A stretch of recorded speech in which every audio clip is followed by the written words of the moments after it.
For the assessment, determine the need for Leopold's maneuver, assess client's overall condition, determine when was the client last voided or was last tested for the urine analysis. For the implementation, check the physician order.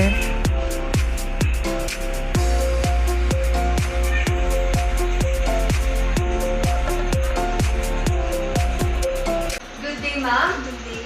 I'm Leslie Velasco, your student nurse from NUST College of Nursing.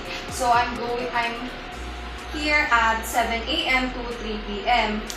May I know your name, ma'am? Birthday? October 4, 2009. May I check your name tag? Okay, thank you. Here that we are going today is what we call the Fundic height measurement for Leopold maneuver and fetal heart rate auscultation.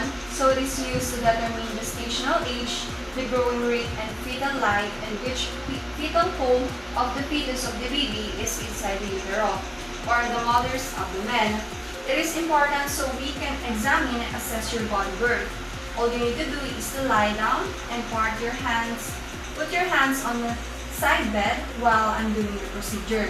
Do you understand, ma'am? Yes, ma'am. Okay, thank you po. So first, I'm going to provide some your privacy. And I'm going to do hand washing.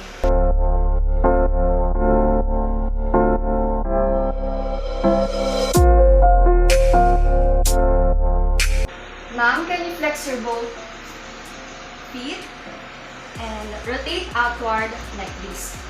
Okay. Ma'am, sabihin niyo lang po kung comfortable kayo or hindi. Yes, Okay, thank you po. Position the patient in a dorsal recumbent position, then place a pillow under the head for comfort. Place a rolled small towel or pillow under the client's right hip. Ask the client to be still with arms in the side. Drape the client with the draw sheet exposed from below the breast to the symphysis pubis. Inspect the client for the following scars, skin condition, striae gravidarum, contour of the abdomen, etc. The fundal height using the ulnar side of the palm. Measure the fundal height using a tape measure. Stretch the tape across the abdomen's contour to the top of the fundus along the midline.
ma'am.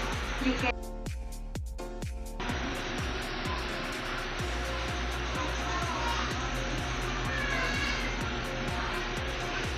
Thank you, ma'am, for your cooperation, and we are done for the procedure. And have a nice day po.